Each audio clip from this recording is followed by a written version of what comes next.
Kembali di Kompas Siang, Saudara. Majelis Hakim Pengadilan Tipikor hari ini menjadwalkan pembacaan putusan atau vonis bagi terdakwa sekaligus Gubernur nonaktif Papua Lukas NMB. Namun pembacaan putusan terpaksa ditunda karena NMB sakit dan tengah dirawat. Di awal persidangan, jaksa menyebutkan terdakwa Lukas NMB tidak dapat hadir dalam sidang karena tengah dirawat di RSPAD Gatot Subroto sejak tanggal 6 Oktober. Di sisi lain, hakim juga menerima surat terkait kondisi NMB. Sidang akhirnya hanya membacakan surat putusan pembantaran Lukas NMB, sementara sidang pembacaan putusan akan dibacakan pada 19 Oktober mendatang. Jadi, kalau kita konsisten. Satu, mengabulkan permohonan dari penuntut umum pada Komisi Pemberantasan Korupsi. Dua, memerintahkan kepada penuntut umum pada Komisi Pemberantasan Korupsi untuk melakukan pembantaran terhadap penahanan terdakwa Lukas NMB sejak tanggal 6 Oktober 2023 sampai dengan tanggal 19 Oktober 2023 di Rumah Sakit Pusat Angkatan Darat Gatot Subroto, Jakarta. Tiga, memerintahkan kepada penuntut umum pada Komisi Pemberantasan Korupsi untuk melaporkan perkembangan kesehatan terdakwa kepada majelis hakim untuk dapat ditetapkan sidang selanjutnya. Demikian ditetapkan pada hari Senin, tanggal 9 Oktober 2023 oleh kami, Rianto Adam Ponto SIMHUM sebagai Hakim Ketua Majelis. Lebih lengkap soal jalannya sidang vonis Lukas NMB yang saat ini ditunda, kita tanyakan langsung pada jurnalis Kompas TV Nanda Aprilia di Pengadilan Tipikor Jakarta. Nanda, sidang putusan NMB hari ini ditunda karena terdakwa Lukas NMB tengah mengalami sakit. Lalu seperti apa informasi yang Anda himpun dan apa penyakit yang tengah diderita oleh Lukas NMB?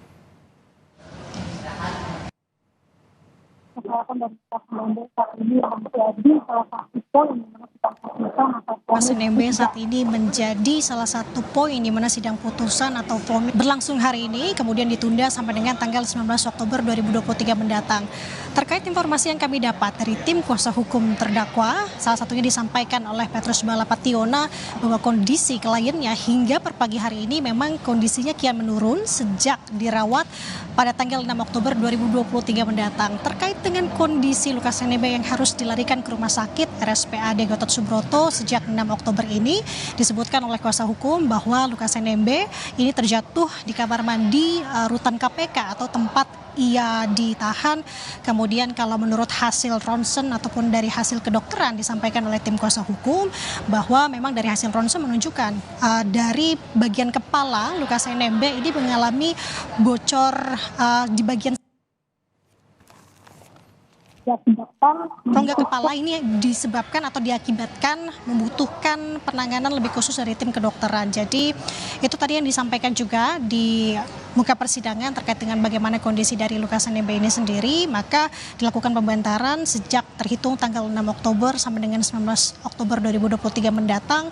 Dan kalau kita melihat tadi disampaikan oleh Hakim Ketua Rianto Adam Ponto menjelaskan bahwa tadi hanya pembacaan putusan pembantaran saja terkait dengan Lukas NMB ini memperhatikan dua aspek. Salah satunya adalah aspek kemanusiaan, kemudian juga melihat kesehatan dari terdakwa Lukas NMB menunggu sampai dengan pulih nanti. Jadi menurut hasil lab dan radiologi untuk sementara dijadwalkan sidang kembali dimulai sejak atau pada tanggal 19 Oktober 2023 mendatang nanti. Tapi yang menjadi perhatian di sini Juno bahwa sidang sebenarnya bisa saja lebih cepat untuk dimulai kembali apabila kondisi dari Lukas NMB ini sudah dirasa pulih dan juga bisa hadir di muka persidangan untuk mendengarkan sidang putusan. Terkait dengan tidak hadirnya Lukas NMB karena sakit ini juga menjadi perhatian karena kalau berdasarkan pasal 1 KUHP menyebutkan bahwa ini harus dihadirkan di muka sidang dan mendengarkan langsung putusan atau vonis yang dibacakan oleh majelis hakim. Setidaknya tadi yang disampaikan oleh Hakim Ketua. Kemudian kalau kita bisa menggambarkan di sidang putusan hari ini, tadi memang kondisinya ramai sekali dari hari-hari sebelumnya, di sidang-sidang sebelumnya, bahwa di sidang putusan ini para pendukung pun datang. Tadi disebut adalah pendukung ini merupakan keluarga, itu yang disampaikan oleh Petrus Balapationa. Kemudian tidak ada keluarga inti, istri maupun anak. Tapi tadi selama persidangan berlangsung, adik dari Lukas NMB ini sempat mengajukan interupsi yang dimana menyebutkan permintaan dari keluarga bahwa putusan ini lebih baik dilakukan lebih cepat bahkan mendukung untuk dilakukan hari ini.